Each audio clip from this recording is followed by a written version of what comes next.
Hey guys, and welcome back to my channel. So today's video is going to be all about hair. The number one question that I get asked about hair is how do I keep my hair color vibrant? What do I do to keep it healthy while it's colored and while I change all the colors? So in this video, I'm going to answer all of those questions for you. So typically when you get vibrant hair, your hair is super damaged because in order to get really vibrant hair, you have to have platinum white hair underneath. Usually takes at least 2 bleach processes and then a toner process as well. So after all that, your hair feels pretty much like crap, depending on the hairdresser you have and how well they did on it. The main thing that I recommend to you is not doing your blonde on your own. Doing bleach on your own hair without having the proper knowledge of bleach can completely destroy your hair. If you can, it is honestly way better than anything you could do at home is to go to a hairdresser and have them do your platinum hair. So for all of the different colors that I've done recently, I do a deep conditioning treatment and it is by Overtone. I've talked about it in a couple other videos and it is honestly my favorite hair color line ever because my hair feels healthier after using it instead of worse because it has no chemicals in it. It is just a deep conditioner. I'll throw it on my hair, leave it on for like 4 hours, something like that. It really doesn't matter because like I said, it's a conditioner and not a chemical. And then I will rinse it out and I'm left with nice and vibrant hair. Now this has been on my hair for about, I want to say like a month and a half, something like that. And I've only had to reapply it one time, and that was just because I wanted to change the tone of my color. So a big thing when it comes to color is the product that you use. Some hair color lines out there are not very good quality, and your hair color will fade no matter what. Usually when it's a pastel color, it will also fade just because it's got such a low dose of the color pigment in it that tends to drain out of your hair faster. But the color lines that I definitely recommend to anybody doing their hair color would be Pravana and Overtone. Those are my 2 favorite vibrant color lines. A couple other ones that are okay, it does fade, but they're okay, would be the Ion one from Sally's, and the other one would probably be Joico. So my top 2 would definitely be Pravana and Overtone. After choosing your hair color, when you put it on, depending on the condition of your hair underneath, sometimes it feels healthy, sometimes it doesn't. For my hair was pretty damaged because I had done a lot of different things to it. As you guys know, if you follow me on Instagram, my hair has been 3 million different things over the past like 2 years. A huge thing that goes into the longevity of your hair color is definitely the products that you use. So I highly recommend that you get good products for your hair unless you want to be coloring constantly and making it more damaged and gross. So I would have to say my favorite product line would be Nexxus for shampoo and conditioner. I use their Color Assurance Color Vibrancy System and I use their shampoo and conditioner. It comes in pink bottles like this, and yes, they are more high-end. The shampoo I believe is like 12 and then the conditioner is about 16.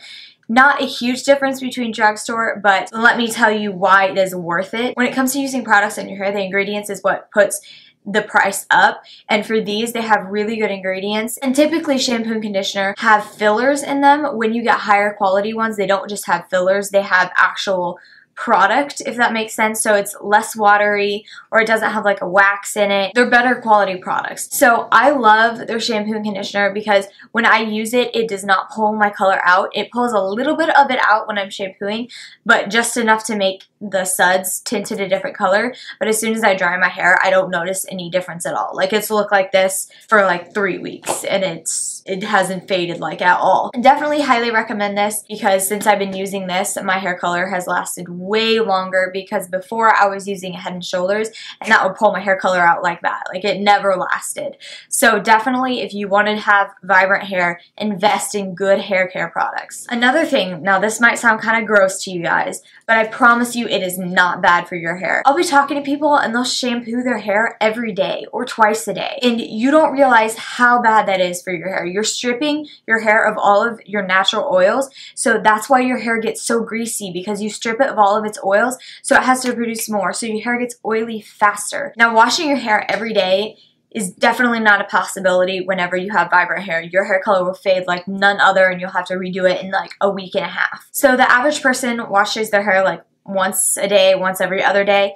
I typically go about 5 to 7 days without washing my hair. Now, this might sound really gross, but for the first 3 weeks of doing this, your hair is going to feel gross because your head is so used to producing so much oil because you've washed it so much and keep stripping the oils from it.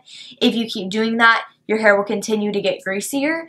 Now, if you stop doing that to your hair, like I did, I just straight up went from washing it every other day to washing it every 5 days, your hair feels gross. I'm just gonna be honest. It's nasty. Dry shampoo will be your best friend in this time of your hair. But honestly, once you get past that 3 weeks to a month, it's nothing from there. Now, don't mistake this for me not showering for 5 to 7 days because that's nasty.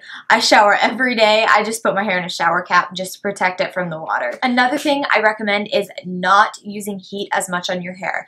Now, I know I have my hair straightened right now, but typically I will straighten my hair the first day after I shampoo it, and then I will just touch up on it barely the next day. Usually it's just my bangs because whenever you got straight across bangs and you sleep, you wake up and they're all and that does not work for me. So definitely avoid heat at all costs. I'm not saying don't do your hair. I'm saying do it the first day and then only touch up on the next day. Don't curl it one day, straighten it the next day, curl it the next day, straighten it the next day. That's awful for your hair and your hair will break and your hair color will fade. Turn your irons down because your hair color will fade if it is at 400, 450. For my hair, and I have very thick, very coarse hair, I do mine on 370. Now, the normal human would say it needs to be at 450 because that's the only thing that will straighten my hair.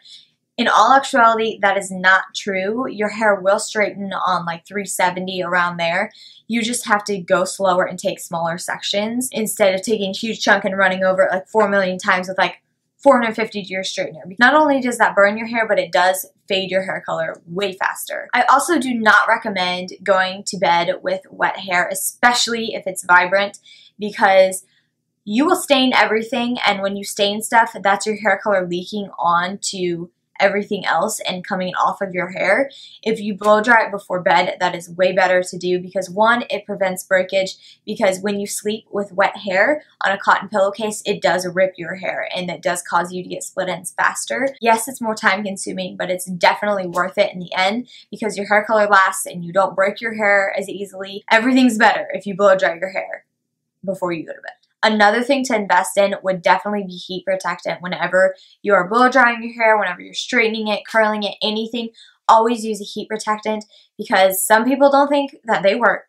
But if you use a good heat protectant, they work. My favorite heat protectant, I don't have it with me right now, but my favorite heat protectant is Beyond the Zone. BTZ is what it looks like, and it is at Sally's, and I think it's about $8. It's in an orange tube with a little pink cap, and that adds shine to your hair. It seals down your cuticle, and it does protect your hair from your straightener. So those are all of my tips and tricks on keeping your hair vibrant and healthy and in good condition and not fading and looking like crap. So I hope you enjoyed it, and if I didn't cover anything that you wanted to know, put it in the comments down below, and I will definitely get back to you on that. If you enjoyed the video, make sure to give it a big thumbs up and also click the subscribe button down below and the bell notification next to it. That will notify you every time I have a new video out. They come out on Wednesdays and Saturdays, so make sure to check my channel on those days so you don't miss out on any content. Don't forget to follow me on all of my social media. I have 2 Instagram accounts, Facebook, Pinterest, and Snapchat, and all the names and links to everything will be down below for you guys. But that's everything for this video.